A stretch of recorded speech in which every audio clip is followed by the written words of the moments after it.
Good Afternoon Adelaide wishes to pass on our deepest condolences to the friends and family of our producer John Bernard.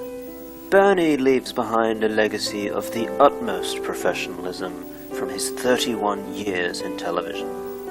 Norman, Jeremy and the team are sending their love to his beautiful wife Christine and their 7 daughters.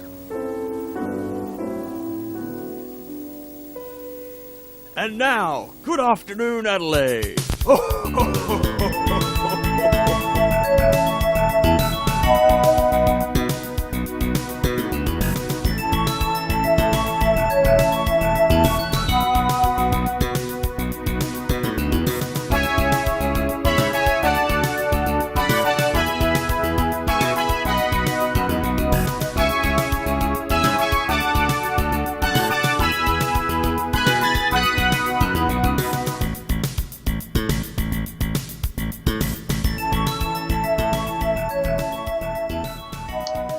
Welcome back everybody. It's been a long 2 weeks I imagine for all of you, because this is our very first episode since returning from a little break. And Norman, where have you been? You've had yourself a little holiday? Where haven't I been? But I've just come back from 2 lovely weeks in Suva. Fiji. Fiji, yes. Yes. So it was wonderful. Stayed in a nice little hotel there. On the beach? No, not on the beach, but a little bit back from the beach. You wouldn't want to stay on the beach. It's full of sand. No, not many people Gets stay everywhere. on the beach, Norman. No. They usually understand that that's a hotel on the beach. Yes. I know what you mean. Yes. But no, we did not stay directly on the beach. Yes. It was some way back from the beach. Yes, you usually you're in your 5-star accommodation. Oh, I yes. presume. Oh, yeah. On the beach, Yes. but never set foot in the water. You stay in the hotel resort pool. Yes, I wouldn't touch that water with a 10-foot pole. Disgusting. But I had a lovely time inside the pool. Yes. Did you get anything from the hotel? Just swipe yourself a couple of mints, a little shampoo. Oh, of course. Everyone does that, don't they? No, it's not a real hotel experience if you don't steal. Well, it's not stealing. It's perfect. It's a gift. It's a gift. It's a prize. It's a gift. Thank you for staying with us. It's built into their business model. It's all. Have a little soap. It's fantastic. Picked up Lovely. some soap, some towels that they were just giving away down at the pool. Right. New bed sheets. I didn't have such opportunity on my holiday. Just stayed at home. Saved a little cash, as we're all doing it tough these days. Well, not me. No, having a lovely time. Of course, you not. should have seen. Oh my goodness, the shower was just sensational. Yes. Very high pressure, excellent sort of coverage. I tell you what, this is just fantastic. It was the best shower I've ever had. Just the pressure on this thing. And you just took it right out of the wall. Oh well, it wasn't attached in any serious way. Look at this. This is a Flexi Spray Commandera 450, and it is just fantastic. Look, it's got 2 settings there, and it's I'm gonna be enjoying this for many more showers to come. Tell you what. And what's the retail on that? I mean, you couldn't just buy one yourself. I wouldn't have thought the hotel would want you to take that. No, it's not the same. I wanted something to remind me of the trip, you know. And, Yes. every time I take my clothes off and get in the shower, I'll be reminded of that wonderful 2 weeks away. It hasn't cleared up yet. What?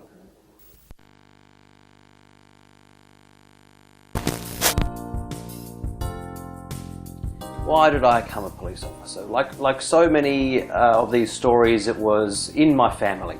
It was in the heritage. Great-grandparents. In fact, it was my great-grandfather who started the Great Fire of London, and that provided great impetus for the rest of the family to really condemn what he did in Pudding Lane, and that's why the family got into law enforcement. Yes, that did make sense after the fact.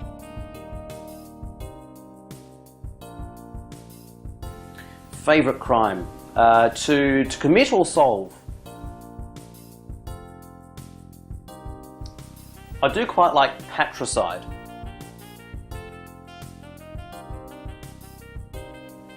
My relationship with my father was troubled and difficult. particularly after the patricide.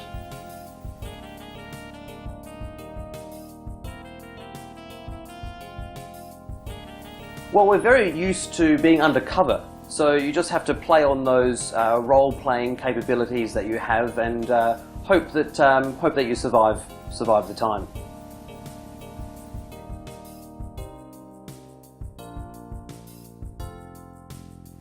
Good Afternoon Adelaide was very kind to me. I had just been demoted from Chief Superintendent back to Constable in an unprecedented move.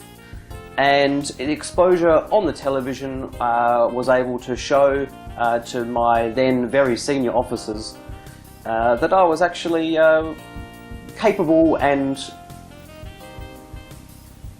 things.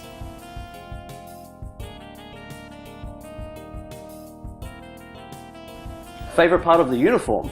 Oh, it's the shoes. They get shined with the sweat of graduates. Jeremy, what did you get up to during the break? Just a vacation at home. Kept it nice and frugal. Very good. Potted around the apartment. Hello. What? Get out of here, Scott. What are you doing? Is it embarrassing? Work experience. My nephew. He's go get us some coffees. Oh, he's a boomy. Go. I'll have a cappuccino. Norman, how do you have yours? Oh, like my women. Yes. He knows. All right. He knows. Go. Look at him. Go. Get out of here. All right. Norman, I believe there is something though that you wanted to speak with us about. You've got a new product hitting the market. I just wanted to take a moment here. I picked up this thing. It's a little. No, it's not yours. Well, yes, it's not. It's not a Vine Corp. No. Well, no, I don't. You picked it up. No, this is a Philips. It's called a Dictaphone. And you can wipe that smile off your face there, Jeremy. We're grown-ups here, and it's fantastic. It's a little portable voice recorder, and it's great because you can record ideas or thoughts or whatever. And because I was always coming up with great business. What a magical ideas. Piece of technology! Now we're just falling by the wayside. Like it takes a open it up here. Takes a mini cassette. Look at that. It's tiny. And tell you what, this is the future. You know, 5 years from now, you'll be going down to your record store, you'll be buying the latest, I don't know, Eurogliders album on a mini cassette tape. I imagine the look on my children's face when I tell them how large cassettes used to be. They'll say, "Did you know that a cassette was this big?" And compact cassette, hot. And they will be dad or granddad. Our cassettes are this small; they fit into in your fingertips. Absolutely marvelous. There'll be no short. They'll just keep making them smaller and smaller. Just show us how it works. So you record your voice, and then you can play your memos back later to yourself. Of course. Just give me one moment. I just want to make sure I'm on the right part of the tape. I don't want to tape over anything. Got some really good $1 million ideas here. Hello, Norman. It's Norman here.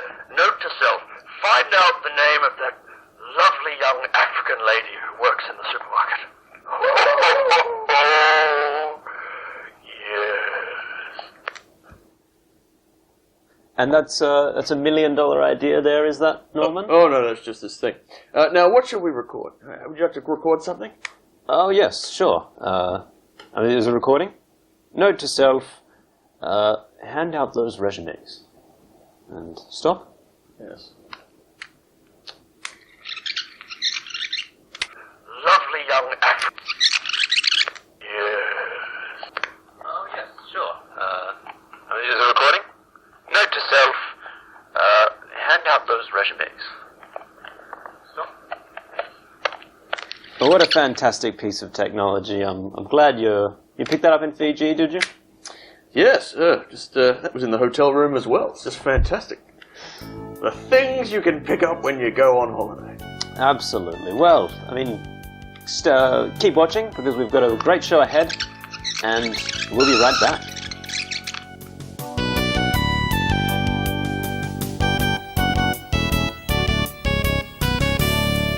This is Ernst Smith in his prize-winning garden. The garden's alive. I nurture it like a child.